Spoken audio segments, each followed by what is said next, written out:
कथाकार प्रेमा शाह र पहेँलो गुलाब कथा। सर्वप्रथम प्रेमा शाहको परिचय।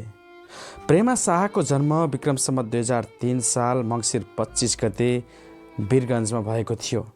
नेपाली भाषामा स्नातकोत्तरसम्मको शिक्षा हासिल गरेकी प्रेमा शाह समाज सेवामा समर्पित एक कथाकार हुन्। पहेँलो गुलाब 2023 कथा सङ्ग्रह, विषयान्तर 2028, मम्मी 2040 उपन्यास, आकाश विभाजित छ सहलेखन जस्ता विधाहरू नेपाली साहित्यलाई पस्केकी प्रेमा शाह फ्राइडीय यौन मनोविज्ञानलाई कथाको विषय बनाएर कथा लेख्न पोख्त मानिन्छन्। मनोवैज्ञानिक यथार्थवादी धारासँग सम्बद्ध भएर कथा सिर्जनामा लागेकी प्रेमा शाहले नेपाली नारीका द्वन्द्व र असमानतालाई बढी प्रभावकारी र रोचक ढङ्गले आफ्ना कथामा प्रस्तुत गर्दछिन्। प्रेमा शाहका कथामा पाइने कथागत प्रवृत्तिको चर्चा गर्नु अगाडि उनको पहिलो कथाको बारेमा जानौँ। उनको पहिलो कथा शारदा पत्रिकामा 2016 सालमा प्रकाशित भएको थियो। सो कथाको नाम हो प्रतिक्रिया। मनोवैज्ञानिक यथार्थवादी धाराका कथाकारहरूले अवलम्बन गरेका प्रवृत्तिहरूलाई आत्मसात गर्ने प्रेमा शाहका कथामा पाइने प्रवृत्ति अथवा विशेषताहरू यस प्रकार छन्। पूर्वार्धमा यौनेच्छाले छटपटाएका कथा लेखनमा सिद्धहस्त कथाका मूल विषयका रूपमा यौन र यौन अतृप्तिबाट उत्पन्न समस्याको प्रस्तुति। उत्तरार्धका कथामा यौन पक्ष गौण भएर वैचारिक प्रबलतातर्फ उन्मुख, दुर्बोध्य लेखनतर्फ आकृष्टता, विसङ्गति र अस्तित्वतर्फ उत्तरार्धमा उन्मुखता, प्रकृतिलाई माध्यम बनाएर पात्रको मनोदशाको चित्रणमा रुचि, बिम्ब र प्रतीकको प्रयोगमा नवीनताको खोजी, नवीन शैलीमा कथाको प्रस्तुतिकरण, कलात्मक भाषा प्रयोग र वाक्य गठनमा भने सरलता। अब भने हामी प्रेमा शाहद्वारा लिखित पहेँलो गुलाब कथाको समीक्षातर्फ लागौँ। सर्वप्रथम पहेँलो गुलाब कथाको कथावस्तु। टिबी भएर 8 महिनादेखि सिनेटोरियममा बसेकी रोगीको कथा नै यस कथाको कथावस्तु हो। दायाँ फोक्सो पूर्ण रूपले खराब भइसकेको छ। मृत्युको मुखमा पर्न लागेकी श्रीमतीको छेउमा बसेर श्रीमानले तिमीलाई केही भएको छैन भनेर छक्काउन लागे जस्तो देखिन्छ। डरलाग्दो रोगले च्यापेको अवस्थामा पनि डर लाग्दै काम भएको छ। खोकीले बेसरी च्यापेपछि मुखबाट रगत फाल्सै बग्न थाले।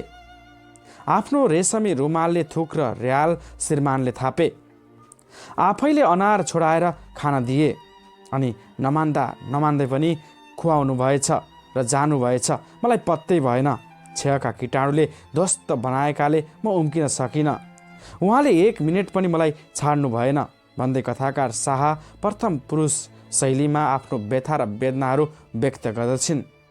टिबी रोगले च्यापेको बेलामा पनि आफ्नो लोग्नेले आफूलाई नछाडेको प्रसङ्गको उल्लेख यस कथामा गरिएको छ। उनी हिजोसम्म बेसरी चम्कने गुलाब र आज चमक हराएर बस्नु परेको तर्क अगाडि सार्छिन् र गुलाब पनि आफै जस्तै पुरै पहेँलो भएको उनी ठान्छिन्। गुलाबमा झुसिलकिरा बस्न नदिने विचार उनको छ। रोगले आफू थाकिसकेको भए पनि आफ्नो श्रीमान भने नथाकेको कुरा अगाडि सार्दै ढाडे बिरालो निर्दयी भई झम्टे झैँ उनी थाकेकी भए पनि लछार पछार गर्न आएको प्रसङ्ग कथामा उल्लेख छ। लोग्नेलाई सम्पूर्ण शरीर सुम्पिसकेकी एउटी महिलाले के गर्न सक्छ र कागती निचोरिए झैँ निचोरिएर बस्नु परेको छ। मृत्यु भएर बाँच्नु परेको छ। विवाह गरेको 4 वर्षभित्र नै आफूलाई रित्याएर छेका किराको शिकार हुनु परेको छ। तर लोग्ने मान्छे झन जरिलो बन्दैछ। डाक्टर कोठामा आउँदासम्म बिरामी श्रीमतीका ओछ्यानमा श्रीमान लतमन्न परेको दृश्य लाज लाग्दो देखिन्छ। गुलाब र मानिसको जीवनलाई तुलना गर्दै फक्रेको गुलाबमा झुसिलकिराले आक्रमण गरेछ। मान्छे पनि एउटा झुसिलकिरा जस्तै हो, जसले भेट्टाए पनि जीवन नै सखा पारिदिन्छ। बरु गुलाब नफक्रेकै राम्रो। चिलले मासुलाई झुन्ड्याए झैँ झुन्ड्याएर श्रीमानले झुन्ड्याएको प्रसङ्गको उल्लेख गर्दै बौलाहा भएर आक्रमण गरेपछि कसको के लाग्छ? गुलाबलाई झुसिल किराले आजित पारे जस्तै मानव रूपी झुसिल किराले ज्यादै नै सताएको छ। बिरामी पनि भनेन, दुःख दिने काम फेरि पनि भयो, अथवा त्यो झुसिल किरा पहेँलिएको बोटमा फेरि उक्ल्यो। गुलाबका प्रत्येक पातमा एक एक लाभ्रेहरू देखिन्छन्। सबै फुलहरू खाएर सकिन लागे। लाभ्रेले चाँडै नै गुलाबलाई सक्दा रहेछन् भन्दै यसमा लोग्ने मानिसको कामुकताको पराकाष्ठाको उल्लेख भएको छ।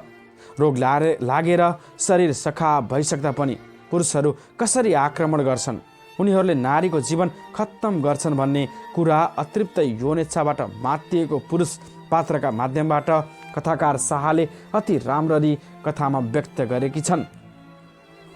गुलाब र लाभ्रे तथा झुसिल किरालाई प्रतीकका रूपमा लिँदै सरल भाषा शैलीको प्रयोग गरी कथात्मक अभिव्यक्ति दिने शाहको प्रस्तुत कथ्य अतृप्त यौनेच्छाका दृष्टिले हेर्दा उच्च नै रहेको मान्नुपर्छ। चर्चित यौन कथाका रूपमा रहेको पहेँलो गुलाबमा कामेच्छुक पतिका यौन जन्य समस्याको उल्लेख गरिएको छ। पति पत्नीका यौन अनुभूतिलाई विभिन्न प्रतीकको प्रयोग गर्दै अभिव्यक्ति दिएको छ। नैसर्गिक अधिकार यौनेच्छा प्रतिकूल स्थितिले दबिएको अवसर पाएपछि त्यसको परिपूर्तिमा लाग्नु स्वाभाविक मानिएको छ। पहेँलो गुलाबमा पहेँलोलाई रुग्णता र अस्वस्थता, गुलाबलाई नारी र झुसिल किरालाई कामुक पुरुषका रूपमा लिएको छ। अब पहेँलो गुलाब कथाको शीर्षक सार्थकता। पहेँलो गुलाबमा पहेँलो रुग्णता अर्थात् अस्वस्थता हो भने गुलाब चाहिँ सुन्दर नारीको प्रतीक हो। सुन्दर गुलाबलाई पहेँलो बनाउने झुसिल किरा चाहिँ नारीको सुन्दरतालाई च्यातछुत पार्ने पुरुषको प्रतीक रहेको छ। रोगी पत्नीमा कामुक लोग्नेको आक्रमण र यौन तृप्तिका लागि गरिएको यौन समागमका प्रसङ्गलाई जोड्दै कथाको शीर्षक पहेँलो गुलाब राखिएको छ। अतृप्त यौनेच्छा भएको पुरुषद्वारा नारी अस्वस्थ पारिएपछिको यथार्थको स्थितिलाई मनोवैज्ञानिक ढङ्गबाट प्रस्तुत गरिनुले शीर्षक र विषयवस्तुका बीच सार्थक सम्बन्ध रहेको पुष्टि हुन्छ। अब पात्र चरित्र। यस कथामा म पात्र कथाको प्रमुख पात्रको रूपमा देखाइएको छ। म पात्रका डायरी लेखनका रूपमा कथावस्तु अघि बढेको छ। कथाकारले अचेतन मनका स्थिति र क्रियालाई चेतन मनसँग आबद्ध गर्दै मनोवैज्ञानिक ढङ्गबाट अभिव्यक्ति दिएकी छिन्। म पात्र नारी पात्र हुन्। भूमिकाका आधारबाट प्रमुख चरित्र हो। प्रवृत्तिका आधारबाट व्यक्तिगत, आसन्नताका दृष्टिबाट मञ्चीय र आबद्धताका दृष्टिबाट बद्ध रहेको पाइन्छ। उहाँ चाहिँ म पात्रको पति हुन्। ऊ अतृप्त कामेच्छाको प्रतीक रहेको छ। यहाँ उसको भूमिका सहायक रहेको छ। प्रतिकूल पात्रका रूपमा रहेको म पात्रको लोग्ने स्वभावका आधारमा गतिहीन, जीवन चेतनाका आधारमा व्यक्तिगत, आसन्नताका आधारमा मञ्चीय र आबद्धताका दृष्टिबाट बद्ध रहेको छ। त्यस्तै डाक्टर पुरुष, गौड, अनुकूल, गतिहीन, वर्गत, मञ्चीय र मुक्त पात्र हो। यहाँ सानुचा एउटा 5 वर्षको ख्याउटे केटो हो। ऊ गौड पात्र हो। उसको प्रवृत्ति अनुकूल छ, स्वभाव गतिहीन। अब यस कथाको संरचना। प्रस्तुत कथामा लामा छोटा गरी 18वटा अनुच्छेद संरचित छन्। डायरी शैलीमा संरचित यो कथा असार 8 गतेदेखि असार 14 गतेसम्मको सेनोटेरियममा क्षयरोगको उपचार गराइरहेको अवस्थाको दैनिकीका रूपमा लेखिएको छ। असार 8, असार 9, असार 12 र असार 14 गते डायरीलाई कथात्मक रूप दिएको हुनाले यसलाई परिच्छेद मान्दा जम्मा यसको आयतन 4 परिच्छेदको रहेको पुष्टि हुन्छ। मझौला प्रकृतिको यस कथालाई गहिरेर पढ्दा 35 देखि 40 मिनटसम्म लाग्दछ। अब पहिलो गुलाब कथाको परिवेश। बाह्य परिवेशका रूपमा सहरभित्रकै एउटा सिनेटोरियम रहेको छ, तर यहाँ बाह्यभन्दा आन्तरिक परिवेश नै कथालाई प्रापूर्ण रूपमा अगाडि बढाइएको छ। म र उहाँ पात्र बीचको यौन समागम, रोगी अवस्था, अतृप्त यौन कामना र यौन पूर्ति जस्ता कुरा र क्षयरोगका कीटाणुबाट ग्रस्त भएको स्थितिमा पतिद्वारा गरिएको यौनजन्य क्रियाकलापलाई आन्तरिक परिवेशभित्र समेटिएको छ। यहाँ जीवनको खोक्रोपनलाई स्पष्ट रूपमा राखिएको छ। यही नै कथाको परिवेश हो। अब कथाको सारवस्तु। छेरोका कीटाणुद्वारा समाप्त हुन लागेकी पत्नीमाथि यौन उन्मत्त भएर प्रस्तुत भएको प्रसङ्गको उल्लेख गर्दै यस्ता पुरुषहरूले नारीको जीवन बर्बाद पार्दै आफ्ना निजता देखाउन समेत पछि पर्दैनन् भन्ने सन्देश यस कथामा दिएको छ। पत्नी रोगी छ तर पति चाहिँ अतृप्त कामेच्छाद्वारा ग्रसित छ। यस्तो अवस्था यौनजन्य स्थितिलाई केलाउँदै मान्छेमा रहेको दमित यौनेच्छालाई आफ्नो कर्तव्यपरायणतालाई भुल्ने कटु यथार्थ अघि सारिएको छ। म पात्रको असामान्य स्थिति, पतिको यौन उत्तेजनात्मक स्थितिमा मुखदर्शक बन्नु र यौनलाई नैसर्गिक ठानेर कार्य व्यापारमा संलग्न रहनुलाई मान्छेका दमित काम शक्ति तथा यौन कुण्ठा पूरा गर्नेतर्फ संलग्न रहँदा सामाजिक मर्यादा र नैतिकता बिर्सन पुग्नु जस्ता कुराको उल्लेख गर्दै यौनावेगलाई मान्छेले इज्जत, मर्यादा, प्रतिष्ठा आदि हेर्दैन भन्ने मूल सन्देश पनि दिन खोजिएको छ। यौन सन्तुष्टिका लागि मान्छे कतिसम्म अन्धो बन्छ भन्ने कुरा अघि सार्दै बिरामी पत्नीसँग सिनेटोरियममा नै समागमरत रहन्छ भन्ने विसङ्गतिवादी दृष्टिकोण यस कथामा प्रस्तुत गरिएको छ। कथा रचनामा दैनिकी लेखन प्रविधिलाई अङ्गीकार गरिएको यस कथामा यौनेच्छालाई पूरा गर्न मान्छेले सामाजिकता र नैतिकता समेत बिर्सन्छ भन्ने भाव व्यक्त भएको छ।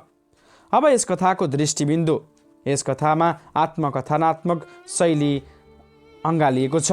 वर्णनात्मक ढाँचामा प्रस्तुत गरिएको यस कथामा आन्तरिक दृष्टिबिन्दुको प्रयोग गरिएको छ।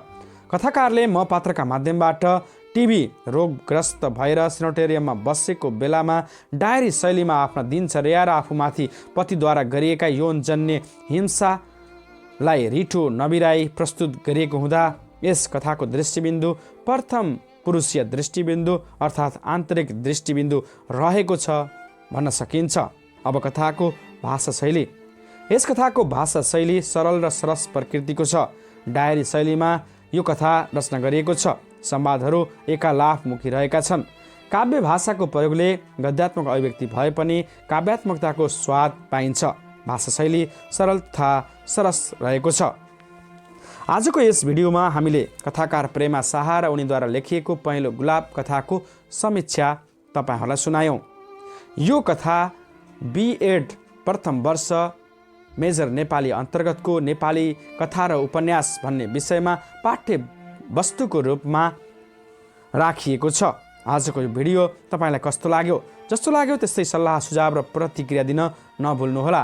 आगामी दिनमा यस्तै भिडियो अपडेट पाउनको लागि हाम्रो यस च्यानलमा अझैसम्म पनि नयाँ हुनुहुन्छ भने च्यानल सब्सक्राइब गरेर जोडिनुहोला। साथमा नजिकै रहेको बेल आइकन प्रेस गरेर अल नोटिफिकेसन समेत अन गर्नुहोला ताकि हामीले प्रसारण गर्ने हरेक भिडियो तपाईँको माझमा तुरुन्तै पुगोस्।